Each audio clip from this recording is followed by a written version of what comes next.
I need you to hate so I can use you for your energy. This is Real Sales Talk. Real sales advice from real sales practitioners. Giving you tips on how to dominate your sales quota are your co-host Sean Mitchell and Phil Keene. We don't have a process for referrals at most companies. I go into a company, I say, what's your referral process? They have no, well, what do you mean? I think that goes back to the premise that why do salespeople suck at prospecting? I mean, number one reason why they suck at prospecting is they don't actually do it. If you are successful and nobody knows, in 2016, 20, 2025, you're not successful. You ever want to find out what's going on in the company? Get in the car and spend a day with the top 3 salespeople. You'll find out in 5 minutes. Because you can't be a trusted advisor without 2 things, trust and advice. I mean, you need both of them.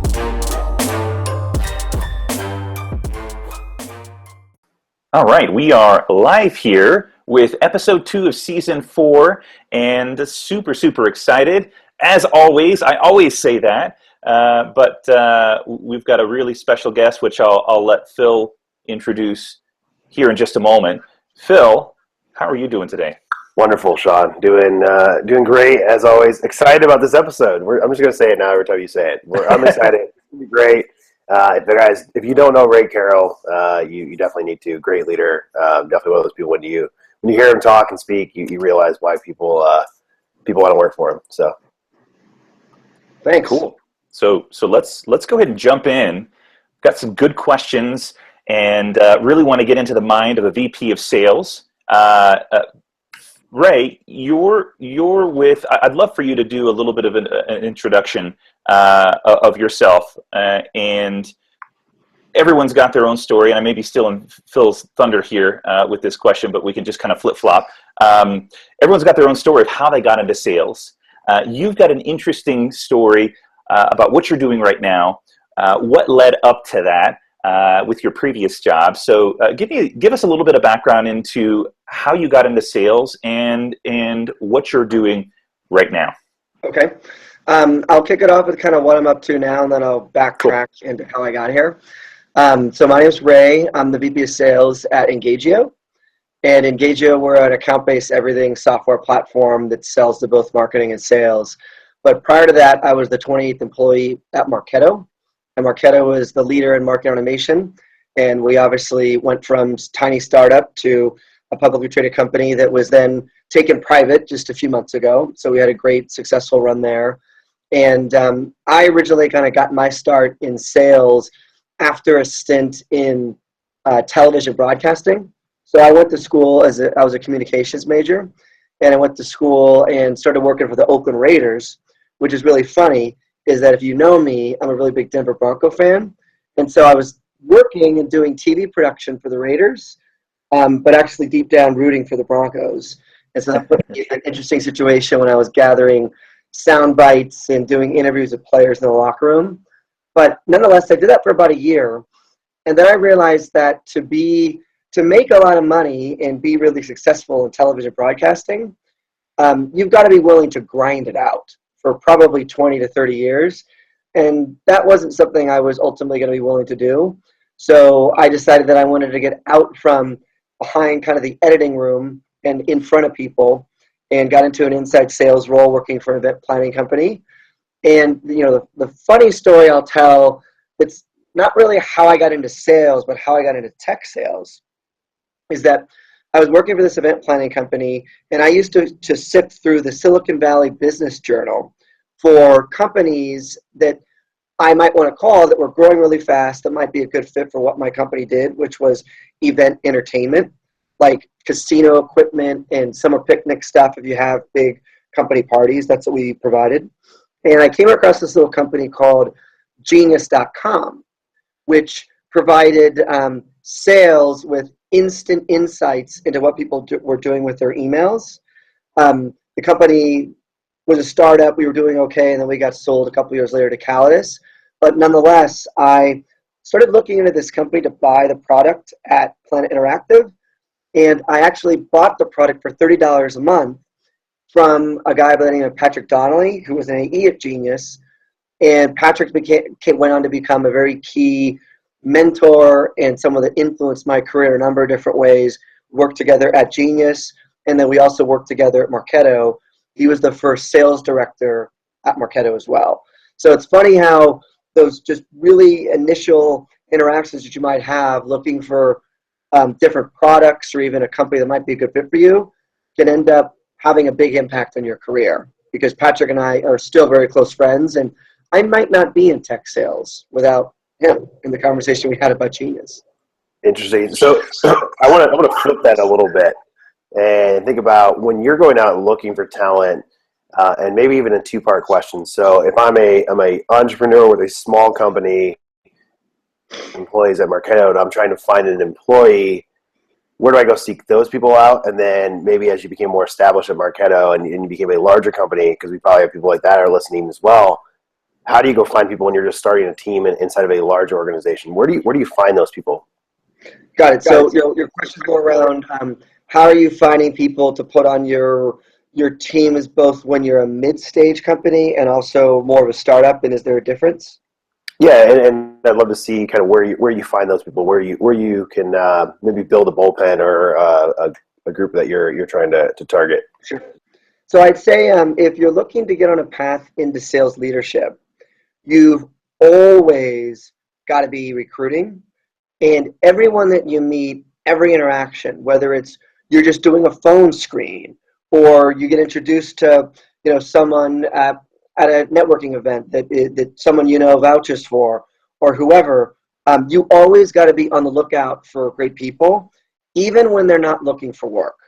So my last, let's say, 18 months to 2 years at Marketo, recruiting was a key part of my job. And as Marketo shifted from being a teenager company to a young adult, that required a different type of profile on who wanted to work for the company and also who was good for us to actually hire. And so if you're only relying on extra recruiters or you're not getting out there and meeting lots of people, you're going to struggle to build a team quickly. So at Engagio, I joined in July, and we had 0 salespeople in March. I left Marketo in April and was doing a little bit of consulting for Engagio before I started. But we've been able to take our sales team to 12 people in, essentially 4 months of me working there. And it's been because I've had a Rolodex and a network of people that perhaps I've worked with before or that know and trust me, that are willing to hear me out on something that's relatively new. Now, it doesn't hurt that our CEO has a lot of credibility in the space. Our CEO, John Miller, was the co-founder of Marketo. So Yep. People are attracted to the fact that he's done it before. So that certainly helps. But if I hadn't have developed the relationships with that large group of people to begin with, I wouldn't have been able to have the number of conversations we've needed to have to bring in great candidates and great people at each role that we've filled so far this year. So I guess to go deeper into that, so if I'm a young sales manager or maybe a young SDR leader, I get the question a lot, and I'd love to hear your take on it, which is, where do I go start? So I don't have a network if I'm 26, 27, but I was a successful BDR. I don't really know a whole lot of people. Where do I go start finding and seeking out what you're exactly saying right now, which is to go find people I can hire in 10 years? It's kind of a tricky question. I'll answer it in the long tail way, in that you've got to earn the right to be someone that people want to work for. And you've got to do that by having successful runs in your career as potentially an AE. If you're a frontline manager and you're trying to get people to join your team, or you're brand new to the role and you want people to join your team, they've got to know that you were wildly successful in the role when you were in it. Otherwise, what are they going to realistically get from you? So there's people that I talk to a lot that I want to be in management. I want to be in management, but they haven't really had a great career as an individual contributor themselves.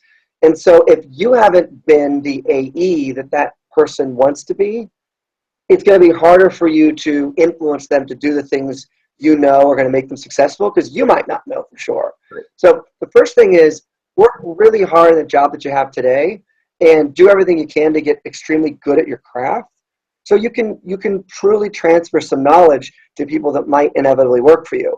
Now on the other side, let's say you've done all that, but maybe you move to a metro area that you've never lived before, and then you're trying to build a team.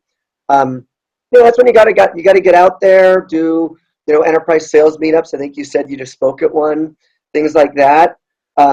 Meet with people for coffee. You can't really do it during the workday because you're busting your butt during the day. But at night, have drinks. Maybe adopt the I think it's the Keith Barassi mindset of never eat alone. So every time you go eat lunch, eat with someone that you'd like to get to know better. And then over time, as long as you do that consistently, you develop a great network. Love it. I think that's spot on. I think, I've had an opportunity to watch you from afar, Phil, Ray, and one of the interesting things that you do in this regard, you do this really well. You kind of put out this net on social. So, I've been following you pretty closely for the last, 7 to 9 months on Twitter. I love the stuff that you're doing. You're putting out little leadership nuggets, little sales nuggets throughout the day. I've also been following you pretty closely on a new app, which is I'm really loving, called Whale, where people can ask you questions. People are often asking you questions about sales and sales leadership. So you're doing a really good job on social and online. Is that a part of your strategy to do what you're talking about, which is, quote unquote, never eating alone, or opening up those conversations and getting out there virtually online? Yeah, it is. It's funny. My mindset of kind of the social media space and how you want to put yourself out there has changed over time. When I was an AE, I didn't see a lot of value in doing it because I might have had a territory that was just the Silicon Valley, and I didn't really have the time or capacity to go and interact with people in Boston or Florida. I was razor focused on my geo. The world, though, is shifting. Like, the world that I grew up in selling was mostly phone driven, with just email kind of getting hot. Like, I started selling in, 2004. And so at that point, there was no LinkedIn. And you had to go get access to people the old fashioned way. But when I was selling event entertainment equipment, I would try to get in with Google. And Google was a customer where they would do their big company picnic, and they'd spend like $50,000 on rock walls and big giant inflatable slides and carnival equipment. And now if I wanted to sell to Google, I could just go to LinkedIn, type in like a specialty of corporate events, and probably find the right person and ultimately target them through email, social, phone, Facebook Messenger, whatever you want to come up with. But in 2004, you had to call the main line and say, "Hey, Sean, I'd like to speak to the person in charge of planning Google's company picnic." And Google would say, "Do you have a name?" And you say no. And they say, "Well, great, here's the general voicemail." So it's a very different world. Whereas now I found that selling is becoming less phone, more email and social. You still have to have phone. So I'm not big on the people that say cold calling is dead, but it's a three-pronged approach now with phone, email, and social. I think it's 40% phone, 45% email, and 15% social. But the social component, I think, is growing, and the phone component is coming down a little bit. And email is going to come down too if we're not careful, because there's I have this concept of robo-spam, where you get dumped on one of these SDR automated email tracks, and it's just 3 crappy emails back to back that don't stop. And now, if we're not careful, that medium is going to start to get convoluted too. But to answer your question, that was kind of a long way to get to your question. But I am investing in social. People that do invest there have to realize that it takes a long time. It's not a quick fix. It's not a, "Hey, I need to get the pipeline going. Hey, I need to find leads." It's go invest 18 months in being someone that people care about. And then once you give them enough value where they start to follow you and have an interest in what you have to say, then you can start asking them for things or favors or leads. But you've got to give first. If you notice a lot of the stuff that I tweet about, yes, I work for Engagio. Yes, we're trying to grow quickly, but I make an attempt not to barf Engagio out all the time. Occasionally you'll still throw it in there, but you'll see like 5, 6, 7 different tweets that are valuable before I talk about a product or what I do. Otherwise, people are just going to see me as a product pusher and not someone that generally cares about them and making them successful. I take a decent amount of pride in the stuff that I talk about on Twitter. I don't retweet anything unless I've read it myself, because you'll see a lot of people that just have their Twitter hooked up to Pocket and no matter what, will just tweet the article out. And I like to kind of curate it, because if you're going to take the time to look at me in your feed, it's got to be, I've got to spend some time making sure it's decent.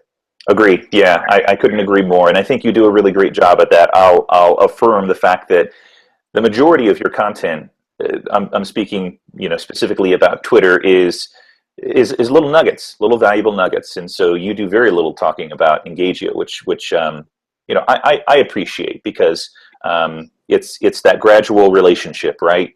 I've been following, it's relevant to me. The little leadership and sales nuggets is relevant to me. And so then I'm actually looking for your content as I'm going through my Twitter stream. So, and then, when you post that Engagio content, it's got much more of an impact on me, because you've already provided value prior to that, 5, 6, 7. Well, yeah, and I think it's interesting, because I think if Ray and I connect and we have a conversation and it's about sales or whatever topic we're talking about, I'm immediately going to go to his LinkedIn profile and look up that he looks at Engagio and what Engagio does. And if I'm interested, I'm going to say, tell me about it. It's just natural conversation, especially as salespeople. So I think that's something you almost don't have to push it. You let it come to you a little bit, and it becomes a natural conversation. So it's interesting. I want to hear your take then. So the world's changing. We're becoming a lot more omni-channel. You need a lot of things. What does that do for your team's goals and quotas, and how do you establish that, and what's that look like? Sure. So when it comes to quotas, I'll kind of give it I'll give 2 explanations of it. You've got quotas for, what goals are from a numbers perspective, right? Maybe it's revenue, or if you're running a ADR team or SDR team. I call them ADRs. We call them account development reps, but ADR, SDR, same kind of thing. It might be activity goals or qualified meetings, whatever it is. So I'll start with the ADR, SDR function, because you kind of led into it on omni-channel touches. We're not tracking social media touches at all in terms of some of the metrics we'll look at our ADR, SDR team on if they're ultimately doing their jobs. I've thought about how to incorporate that, and I actually have a task in Salesforce, or an activity in Salesforce, that is social touch, but frankly, I'm not managing all that much to it. But I do try to set an example that I'd like to have my team leveraging social by doing it myself. I think to encourage your sales team to do social selling is for the sales leader or CEO or marketing leader to do it themselves. Because if you're telling people to do something and it's not even something you're willing to do, then maybe you shouldn't be asking them to do it. So that would be the first place I'd start. So on metrics at Engagio, we have this concept of qualified meetings that we're tracking. Then we also comp our ADRs, SDRs on opportunities created. And then we also have a really unique metric that I think is relatively special to us, in that a lot of account-based marketing involves leveraging field events and inviting high-quality executives and decision makers to field events of some sort, maybe a VIP suite at a Denver Broncos game or a Colts game, Phil, based on where you're at. And we comp our SDRs on driving executives to a field event also. So they can reach their quota through setting up a qualified meeting, driving an executive to a key event, or having a meeting flip to an opportunity. So with that, now I'm just curious, and I'm going to poke on it. So are they driving meetings to another executive, or are they driving it to an account executive, or what's that look like? So they're going to be setting these meetings for a field, and I think it's a brilliant idea. That's why I'm just curious. So sure. In this case, we're still young in our processes, so we can be somewhat flexible. But I would be fine if somebody set a meeting for me with a CMO in Atlanta while I'm here for the Flip My Funnel show, I would take that meeting and I would pay them for a qualified meeting for sure. Yeah. Now on the AE front, you kind of asked, how do you set goals? How do you set quotas? And it's probably good for, I think, sales AEs, a lot of people that are listening to the show, to kind of understand how, for the most part, sales goals get set, because it might be helpful. Because, reps will always, oh, my quota's too high, or oh, they hired too many reps, or whatever it is. And I can give a good example of how this works from a tech sales perspective. So if you're selling knives or something that's not tech, it might not quite be the same, so bear with me. But, ultimately the number, the total top line number from a revenue perspective will come from potentially your board or the CEO based on the growth goals that you have. So let's say you're a $2 million software company in your first year. If you're trying to grow and become a hot shit SaaS company, you're going to need to 3x that after you've hit your initial $1 million traction. So you're going to need to build a plan that is ultimately going to put you at least 6 million ARR in year 2.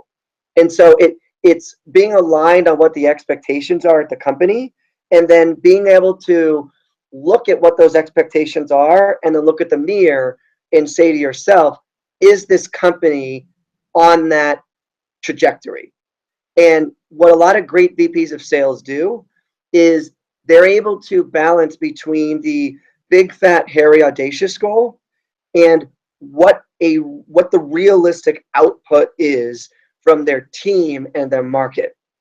So there's lots of companies that struggle with setting realistic goals. Like, they're setting goals that are achievable and that are stretch goals. And then there's goals that get set that frankly aren't going to get hit. And so sometimes companies get into a spot where, based on when they need to take funding, or based on, if they're a public company, what the street thinks they're going to do, you have to build a plan that transcends that down. Or especially if you're a public company, you could lose 50% of your market cap in one day if you wildly miss a quarter. So there's a lot of economics that go into building a plan. But at the end of the day, a good VP of sales can deliver both good news and bad news. And so sometimes as a VP of sales, you've got to go in and say, like, look, we thought we could do this. We need to make some tweaks. And maybe it's because of sales execution. And that's when a VP of sales gets under the gun. That's why a lot of times they don't last very long.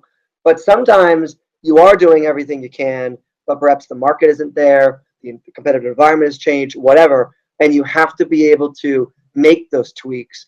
Otherwise, your company can become very unhealthy. So let's say you have a collective quota for the company of 6 million. We'll run with that number. The team and its abilities can do 4 million. What's your advice on how to get that extra 2 million? Do you start working some other avenues? Do you start hiring some new people? What would be your particular strategy there? So get used to this problem, because it's going to happen every single year, right? One day you'll be a $100 million company, and you've got to find another 40 million because you've got to grow at 40%. That's what you've told the street, wherever it is. So get used to the problem. It's going to happen every single year around planning time. That's when you have to work with your leadership team and all the different departments to figure out what are your different engines of growth, and which of those engines of growth has potential for rapid growth, and which ones are more of the kind of maintenance business, and which ones are the protect the business at all costs. So as a company develops, and I got to see this firsthand at Marketo, depending on your product, most really good SaaS companies have what I call an extendable core type model, where they come to market initially with a product that is really, really good for the mid-market. It's a reach for the enterprise, but you can do departmental deals, and you can easily move up that way when you start acquiring those types of customers.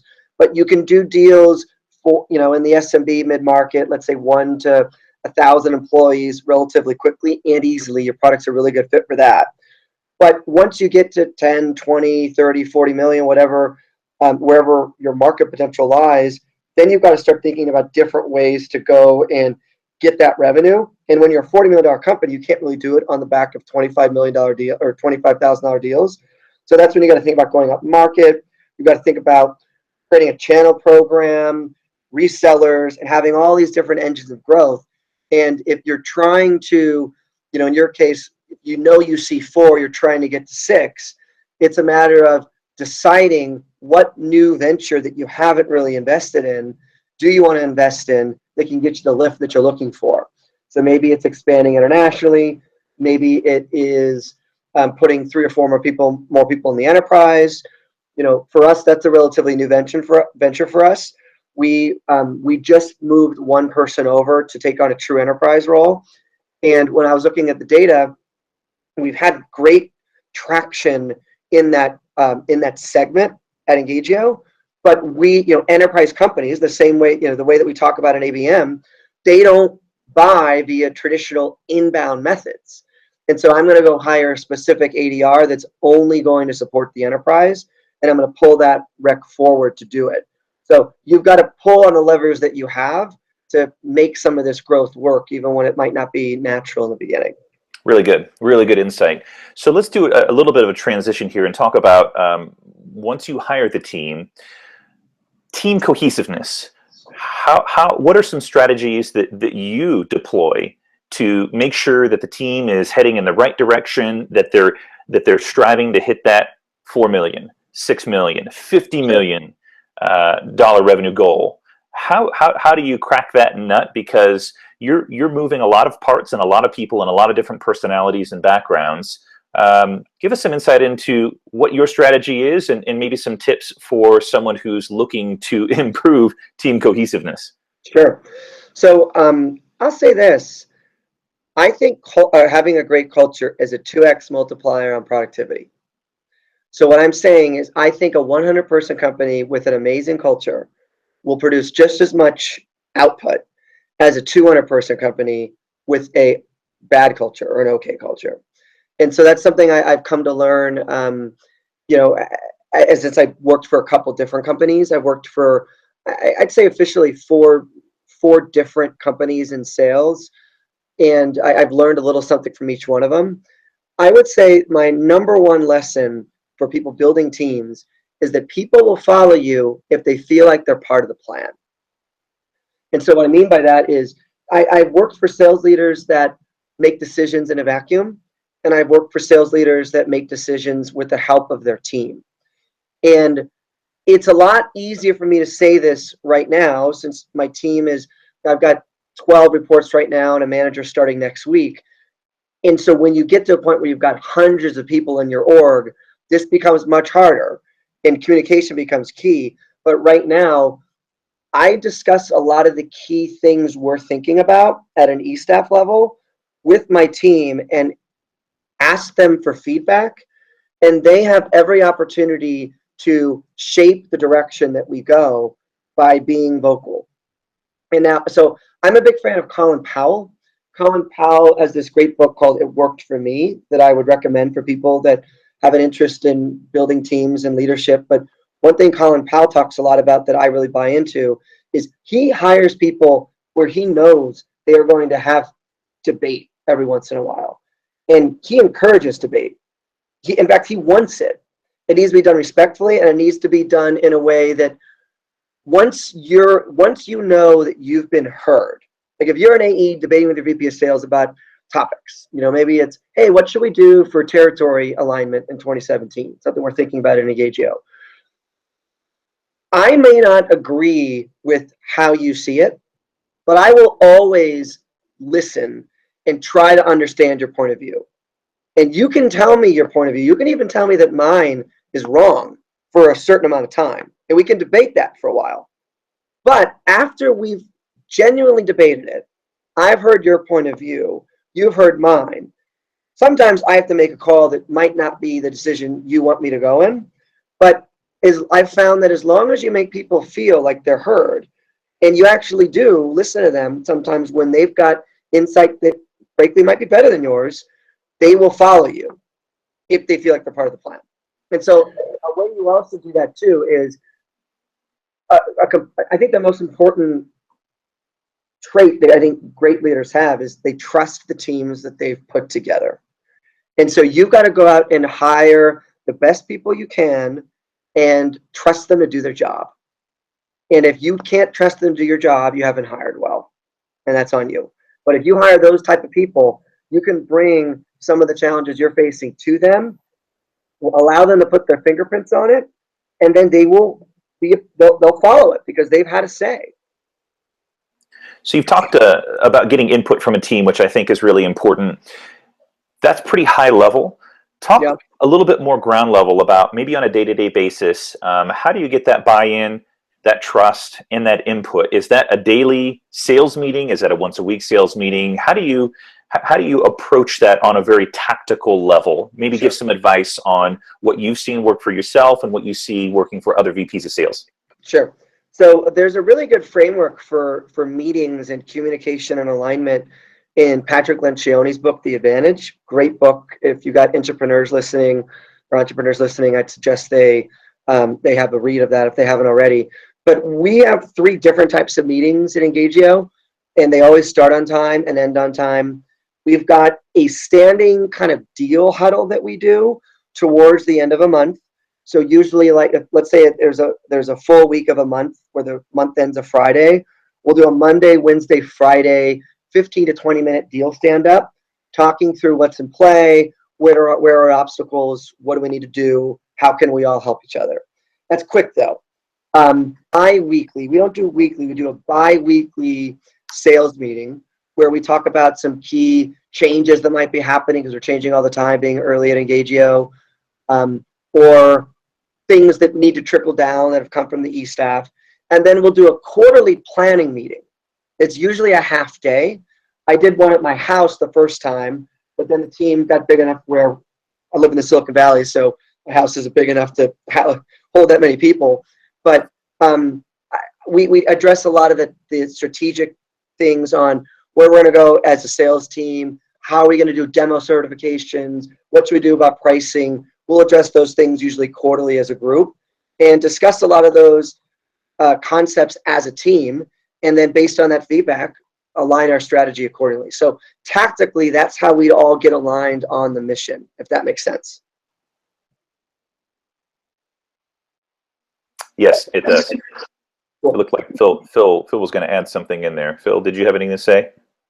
No, sorry, I was breaking up. I got hotel internet right now. So yeah.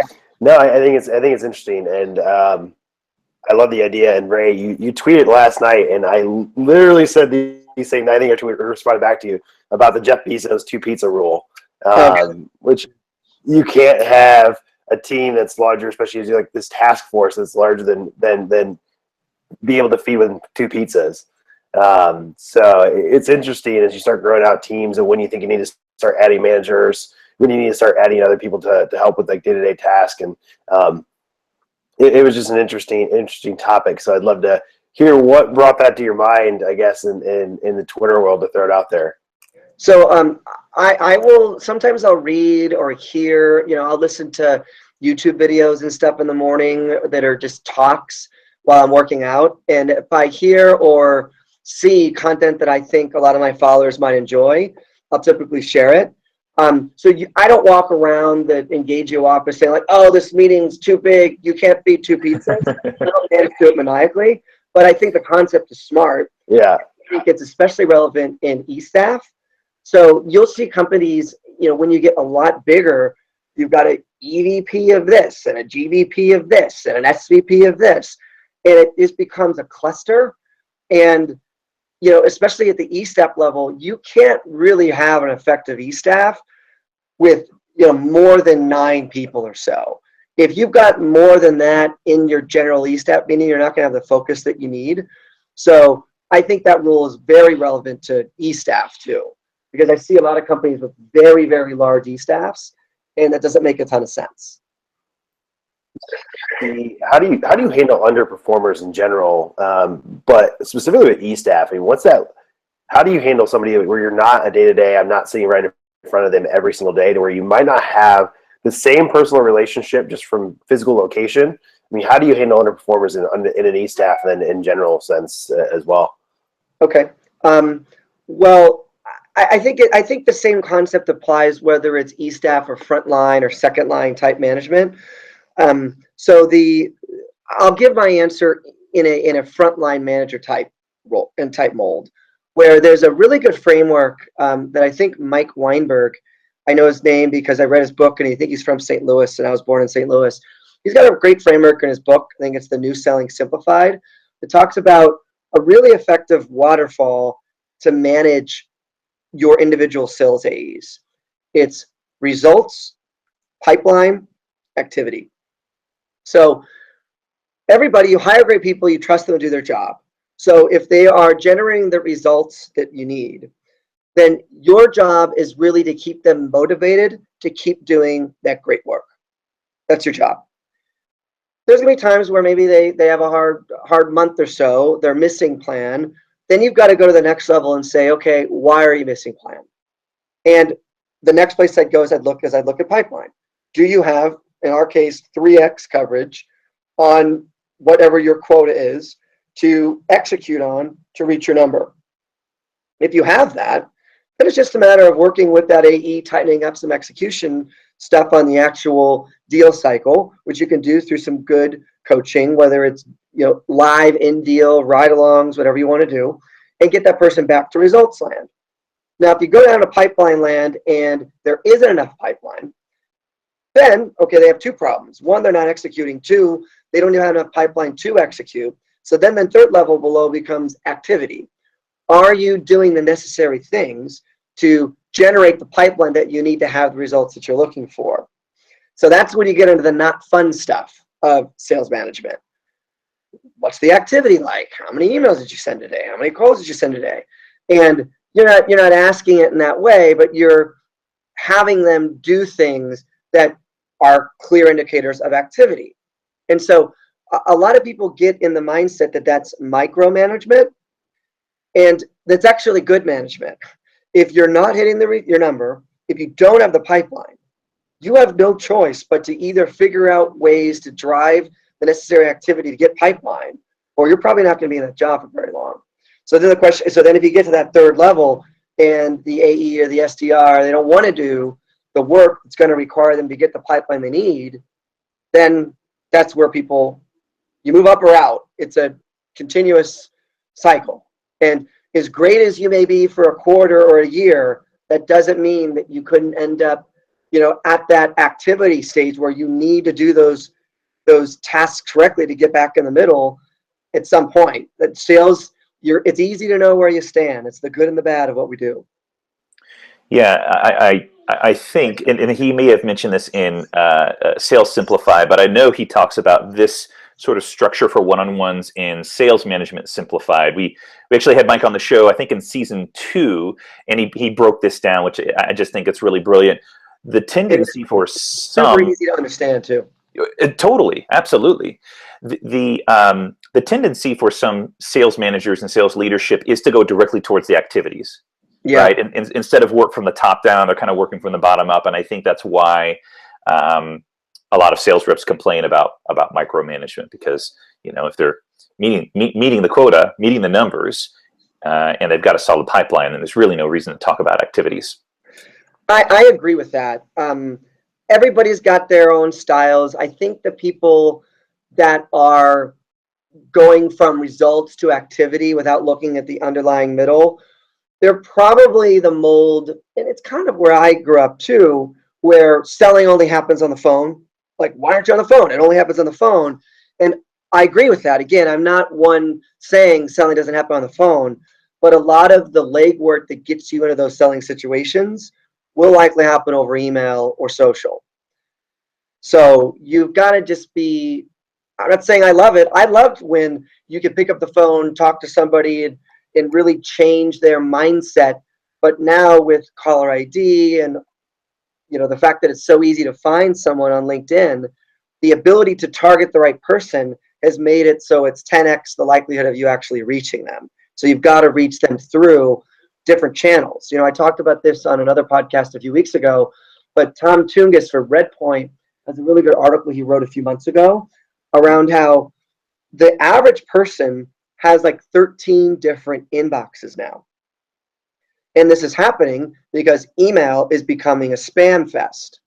So if I want to reach you, Sean, if I sent you an email, that might not be the most effective mechanism. Maybe you wanted me to contact you on Twitter or Whale or Facebook or Snapchat. Like, everybody has a vice or a place they would prefer to be contacted on.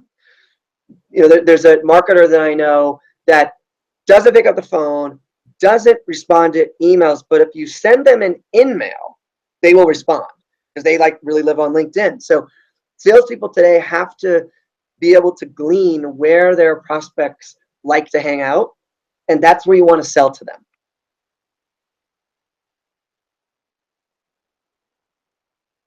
Awesome. Great. So I've got a question that has been top of mind to me that I'd love to get your insight on, which is, and this is really key for sales leadership. You're working typically two different relationships. You've got your direct reports, who you're managing, but in many cases, you're also communicating to executives at the company. How do you manage up when you know that something is not going the way that you want, or you've got a sensitive topic that you need to address that potentially needs to be changed? You're not getting the right response from your boss or CEO or whoever it is. It's a good question. There's always a balance of managing up and managing down. Whenever, it's funny, in my career, whenever I've thought to myself, wow, I'm really doing a good job getting my message across to, you know, let's say at Marketo, the E-staff, and they're really starting to understand, then I lose sight of some of the more important direct relationships. And then when I'm more focused on the direct relationships, then, you know, the E-staff isn't happy in this area. So it's always a balance and a shift. I would probably answer that in, you've got to be good at getting the real feedback and the real happenings from the street level and rolling that up in a cohesive story that makes sense for the executives to understand, so they can make tweaks to make it easier for the team on the field. And you have to be able to delineate between the usual whining and the actual problem. Because there's some problems that are not problems, they're just obstacles.